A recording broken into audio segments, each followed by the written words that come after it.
buenas tardes y muchas gracias por venir a escucharme un ratito. La idea de la tarde, de la presentación de hoy, en tanto, soy Andreina y represento a la empresa Carel. Como saben, es una empresa que se dedica a la fabricación de controladores electrónicos para el sector de la refrigeración, la climatización y también para componentes de sistemas de humidificación. La idea de hoy, es contarles un poco desde nuestro punto de vista cómo ha ido cambiando toda esta tecnología de control debido a las nuevas necesidades que tenemos hoy en día en el mercado, ¿no? Cada vez nos piden el hecho de ser más expertos en utilizar nuevos refrigerantes, digamos, para las centrales de compresores en este caso, y además sin perder el norte en cuanto al rendimiento energético, ¿no? Entonces, pues nuestra empresa, de alguna forma, con la investigación y con la evolución de este tipo de aplicaciones, lo que se ha convertido es cada vez más experto y ha evolucionado, digamos, en la forma de control en este tipo de aplicaciones. Entonces, les quiero contar un poquito cómo se hacían antes las cosas, que bueno, obviamente todos los conocen, y luego las 2 o 3 pinceladas sobre los parámetros, o no los parámetros, pero sí las funciones trascendentales que hoy en día se tienen que tomar en cuenta para la regulación de una central de compresores que utilice CO2 como refrigerante. Okay, veremos un poquito el escenario actual de los refrigerantes. Luego la evolución de los sistemas de control en las centrales de compresores, la central de compresores con CO2 en subcrítico, con CO2 en transcrítico, y luego lo que se ha optimizado en los últimos años para aumentar esta eficiencia energética en los climas cálidos con este tipo de aplicaciones que tanto estábamos esperando. ¿Okay? En cuanto al escenario de los refrigerantes, pues bueno, seguramente muchos de ustedes ya lo conocen, es que tenemos una condición, digamos, dependiendo del tipo del sistema, a utilizar refrigerantes con un límite de GWP según qué año, según qué tipo de circuito. ¿Okay? Por ejemplo, en unidades plug-in o enchufables, ¿okay? Son equipos sellados herméticamente, podemos utilizar hasta el año 2022. El límite sería, a partir de allí, pues utilizar refrigerantes con hasta un 150 GWP. ¿Okay?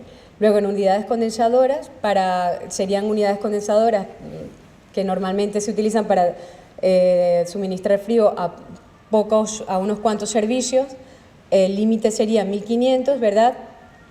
A partir del año 2020, y luego los sistemas centralizados, en especial, la refrigeración comercial con capacidades a partir de 40 kilowatts, que esto ya te permite trabajar con aplicaciones, digamos, con centrales un poco más grandes.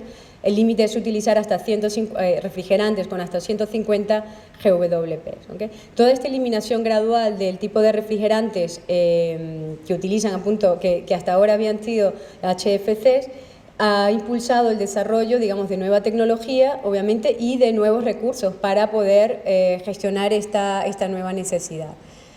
Todas las empresas nos hemos volcado a la investigación y al desarrollo de equipos que permitan, de alguna forma, gestionar de forma eficiente estos sistemas que hoy en día son más complejos, pero que de alguna forma tratan de simplificar información para que los usuarios finales, los instaladores y obviamente los fabricantes puedan tener acceso y den, digamos, el máximo nivel de servicio y de soporte. ¿Okay? En el pasado, pues teníamos que las centrales de compresores utilizaban refrigerantes tradicionales, tenían una tecnología de control muy simple, conocida en el sector. Para su puesta en marcha y mantenimiento se utilizaban herramientas y procedimientos sencillos, disponían de un respaldo de tipo electromecánico. La electrónica aquí se utilizaba solo en muy pocos casos, ¿okay? Eran ya las centrales un poquito más evolucionadas, y se hacía una gestión manual en el caso de problemas, ¿no? El objetivo era simplemente, enfriar, conseguir ese punto de consigna de los servicios refrigerados, ¿verdad? Y no se tenía demasiado en cuenta la eficiencia, ¿okay? Porque en ese entonces era simplemente necesario conseguir una temperatura. En el presente, pues comenzamos a tener otro tipo de necesidades, ¿okay? Como por ejemplo en las centrales que utilizan CO2 en su parte transcrítica, un sistema, por ejemplo, una central de compresores transcrítica booster, se caracteriza por tener una necesidad de información inmediata de los valores de funcionamiento de la central en todo momento. ¿Okay? Los controladores electrónicos pasan a ser los protagonistas en este tipo de instalaciones, ya que son los que me dan la información relevante acerca de cómo está funcionando la central y son los que al final me van a permitir saber dónde tengo que actuar o cómo está funcionando mi sistema en todo momento. ¿Okay?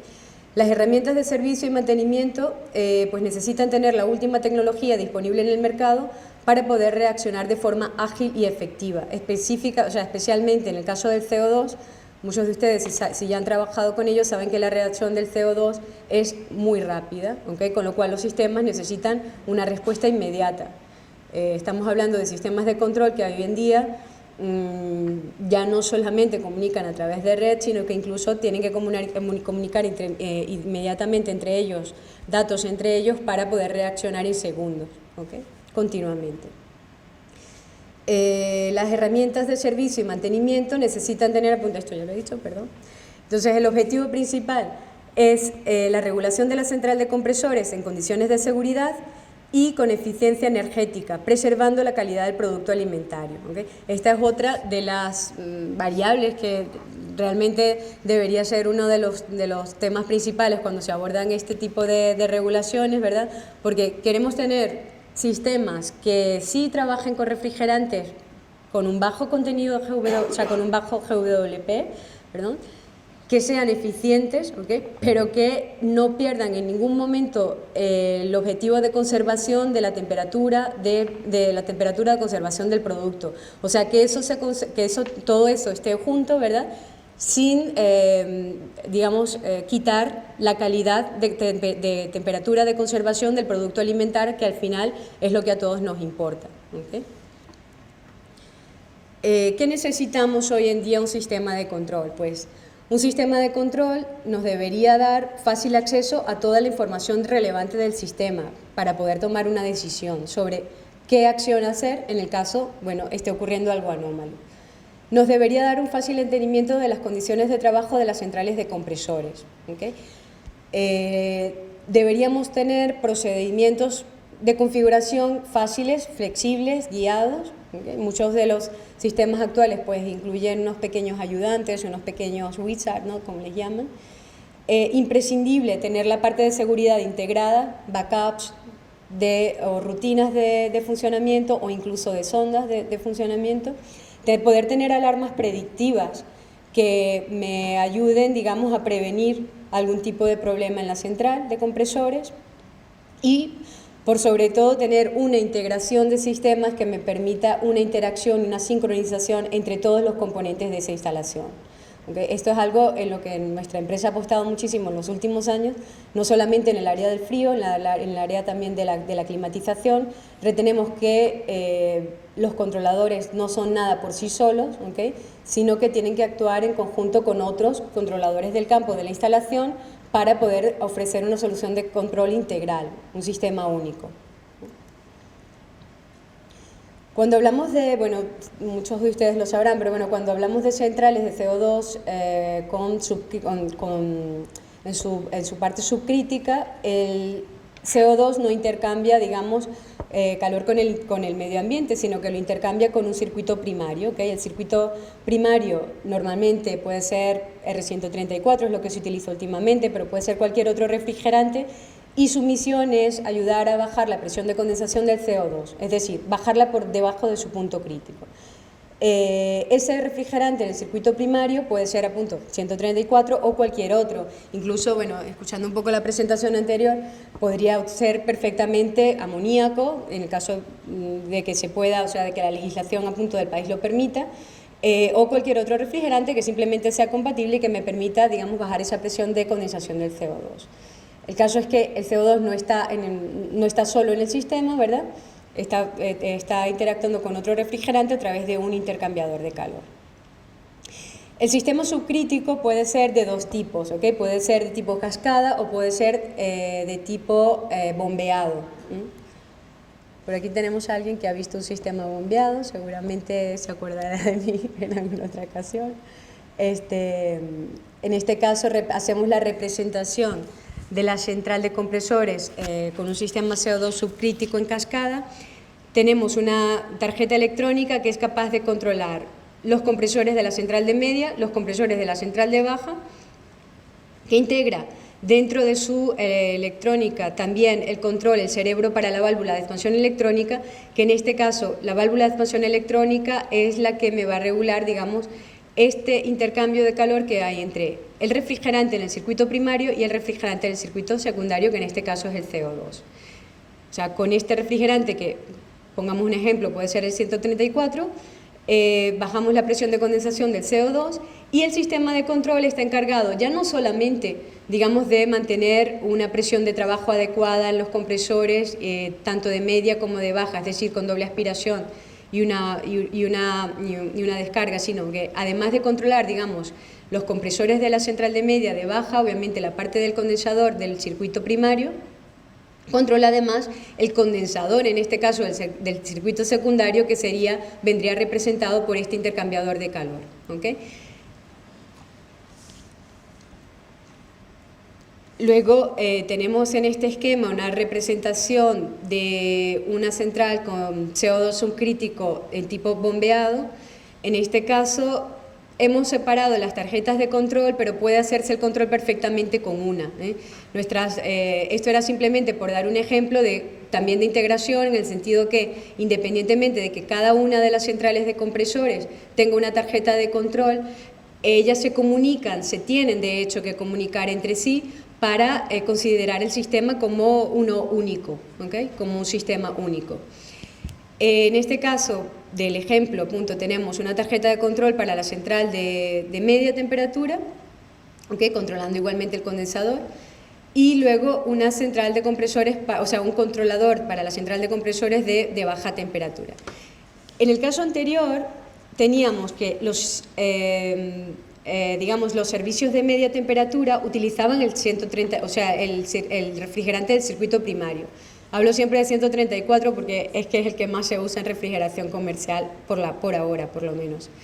Y en la parte, digamos, de los servicios de baja, pues se utiliza el CO2.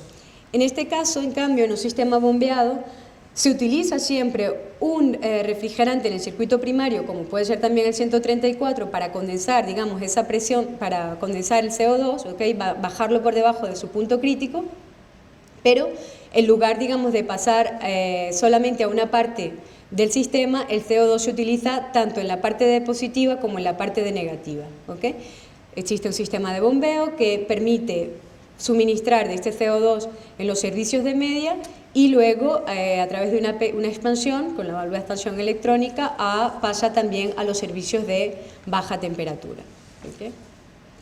Entonces, con respecto al pasado, además de controlar, digamos, presiones de aspiración y de descarga, tenemos que un elemento adicional que sería este intercambiador de calor, este nuevo condensador, por así decirlo, de la otra central, con esta válvula de expansión electrónica, ¿verdad? Son variables que anteriormente no teníamos en una central, digamos, tradicional.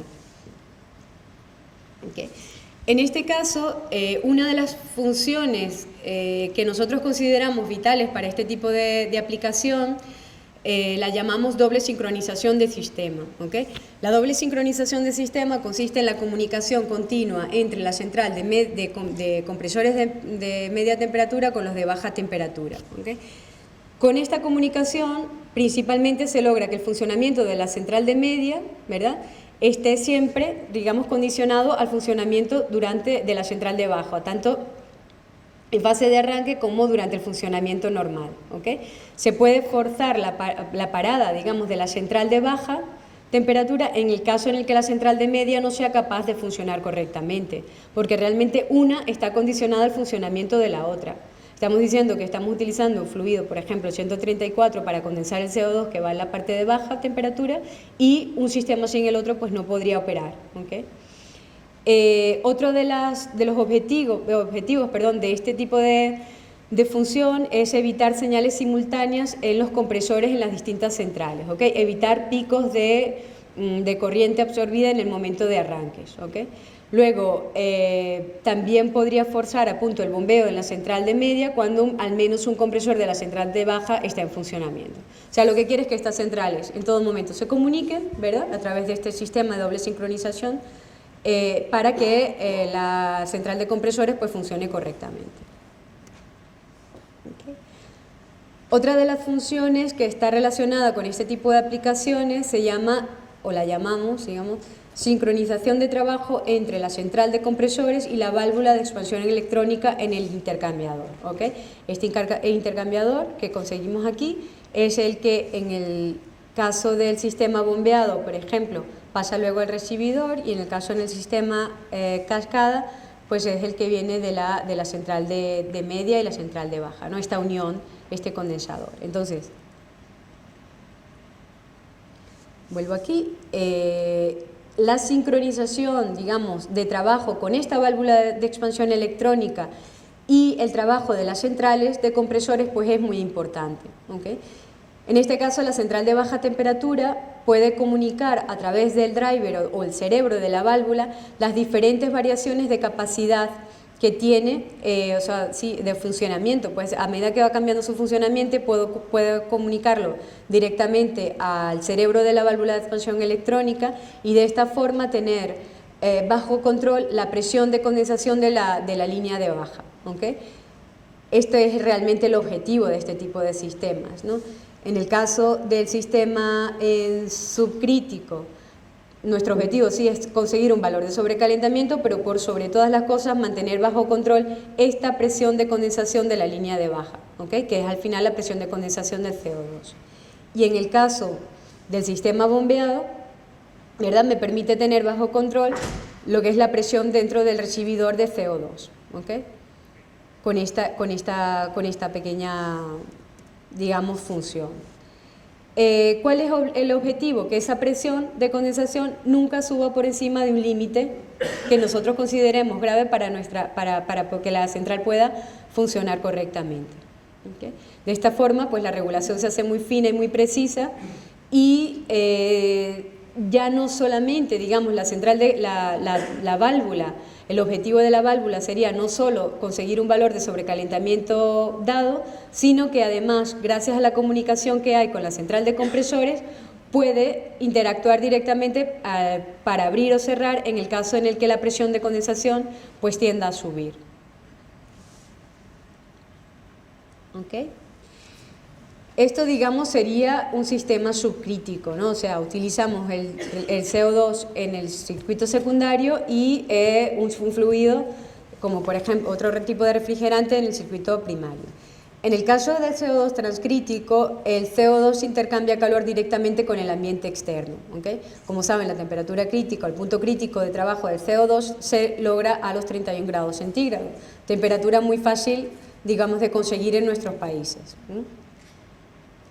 El intercambio de calor, digamos, a alta presión, pues es diferente, y se habla, en este caso, en lugar de tener un condensador, ¿okay? Se habla de tener un enfriador de gas, ¿okay? En el caso, digamos, de la parte de condensación.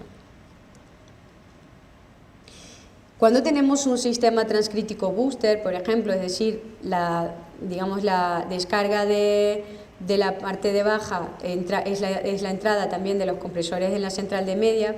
Este sería el esquema de representación de un sistema de una central de compresores con CO2 transcrítico booster, por este tipo de configuración, ¿verdad? Tenemos, además de controlar las presiones de trabajo de estos compresores, las presiones y temperaturas de trabajo de estos compresores, tanto de la central de media como de la central de baja, además otros componentes adicionales que intervienen en esa nueva central.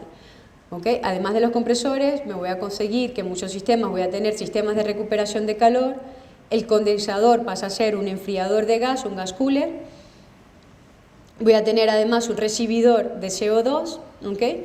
Y bueno, el resto del sistema, según el tipo de central, pues queda más o menos invariado. Esto está cambiando continuamente en el tiempo. Ahora mismo hay centrales todavía mucho más evolucionadas, pero digamos que esto sería un esquema básico de un CO2 transcrítico booster, ¿no? En este caso, la central de compresores, además de controlar estos compresores, tiene que controlar la válvula de alta presión. La válvula de alta presión es la que me regula este gas cooler, ¿okay? O este condensador. ¿Okay? Luego se tiene en cuenta otro parámetro de regulación, otro componente para regular, que sería la válvula de flash gas, o sea, la válvula de regulación de presión dentro del recibidor del CO2. ¿Okay? Luego hay procedimientos importantes de gestión de aceite La recuperación del calor se convierte también en una opción adicional muy importante a tomar en cuenta, ya que se ayuda a aprovechar ese calor que produce adicionalmente la central para hacer, por ejemplo, agua caliente sanitaria o climatización. ¿Okay? En este caso, la doble sincronización del sistema también es muy importante. En algunos sistemas podemos encontrar la compresión paralela. ¿Okay? Y por último también la gestión de los eyectores modulantes, que sería uno de los últimos lanzamientos que hemos tenido en cuanto a regulación para este tipo de centrales. Okay. Cuanto a lo que está disponible hoy en día para la regulación de centrales de compresores con CO2 transcrítico para los climas cálidos, tenemos lo primero, la refrigeración adiabática. Fue lo primero que se ha comenzado a utilizar, bueno, ya desde hace muchos años. Consiste en un sistema de pulverización de agua que se le coloca normalmente en el condensador y lo que hace es pulveriza agua en gotitas muy pequeñitas para refrescar esa capa de aire antes de que tenga el contacto, digamos, con el condensador, de tal forma que esa capa de aire no llega tan caliente, llega un poquito más fría y el condensador pues no está sometido, digamos, a unas temperaturas de condensación demasiado elevadas. Esto sería la mínima expresión de optimización en este tipo de centrales. Luego hay centrales de compresores que utilizan un subenfriador. Para esto también incorporamos entonces un control adicional de esta pequeña válvula, esta válvula de expansión electrónica. Luego, en algunas centrales también se utiliza la compresión paralela, ¿verdad? Que en este caso es un compresor intercalado antes de llegar a la central antes de llegar a la línea de los compresores de media. ¿Okay? Y por último, los eyectores. ¿Okay? Los eyectores que en nuestro caso han sido desarrollados con la experiencia de la válvula de expansión electrónica y que son de tipo punto modulante. No sé si alguien quería hacer otra foto. De todas formas, yo creo que la presentación estará disponible, ¿no? Sí, en principio la tendré disponible en página web. De todas formas, la forma más rápida de tener la presentación es en el stand mismo de Sí, nosotros tenemos aquí stand y luego si queréis pues podéis pasar por allí y ver un poquito con más detalle todo esto. Ahora, bueno, como hay un poco el límite de tiempo, tengo que ir allí a contrarreloj, pero eso, estoy aquí todo el día de hoy, mañana también, y bueno, si tuvieran alguna cosa en particular que ver, que preguntar, lo que sea, estamos aquí disponibles. Yo sigo para tratar de no correrme, o sea, de no ir tanto tiempo retrasada, ya estoy casi, ¿no? 5 minutos. Bueno, a ver, voy a tratar de ser lo más rápida posible. A ver, total que bueno, esto lo he explicado ya antes, es un sistema de refrigeración adiabática. También Karel es fabricante de estos sistemas de refrigeración, los podéis ver también allí en el stand. ¿Okay? El control de este sistema de refrigeración adiabática también está integrado en el control de la válvula, del control de la central de compresores. Perdón. ¿Okay? Luego, el ecocompresor o la compresión paralela, digamos, trabaja para comprimir directamente el flash gas y después estabilizar la presión dentro del recibidor del CO2. ¿Okay? Con la compresión paralela es posible reducir el tiempo de trabajo de la flash gas. ¿Okay? Sabemos que cuando la flash gas trabaja por mucho tiempo, pues le quita el rendimiento a la central de compresores, porque comenzamos también a tener unas temperaturas de evaporación mucho más altas, ¿no? Entonces, tiene el doble efecto. Permite reducir el trabajo de los compresores de media temperatura para controlar la presión en el recibidor y además aumenta el COP del sistema debido a la menor, digamos, al menor delta P entre el recibidor y la línea de alta presión. Okay. Por último, la parte de los eyectores modulantes, que es una alternativa complementaria, digamos, tanto a la compresión paralela como a la flash gas. Es lo que, digamos, se está presentando ya desde hace algunos años, ya hay varios sistemas en funcionamiento, en algunos países, aquí en Madrid también ya hay una instalación con este tipo de componente, ¿okay? Y lo que se quiere es aumentar la eficiencia energética de esta central de compresores que hasta ahora utilizaba o un subcooler o una compresión paralela o a punto como complemento al funcionamiento de la flash gas. Dame un segundo. Los eyectores es un componente mecánico, ¿okay? El cerebro del trabajo de este componente lo tenemos también integrado dentro de la tarjeta de control de la central de compresores, y el eyector en sí basa su funcionamiento en el efecto Venturi y permite, digamos, utilizar un fluido primario típicamente a la salida del gas cooler, ¿okay? Que sería este de aquí, ¿okay? Este sería el eyector, ¿okay? A alta presión, acelerado y mezclado con los, digamos, con los gases provenientes de los servicios de media temperatura, ¿okay? Aquí se mezclan estos dos gases y luego a partir de aquí pasa el recibidor, ¿okay?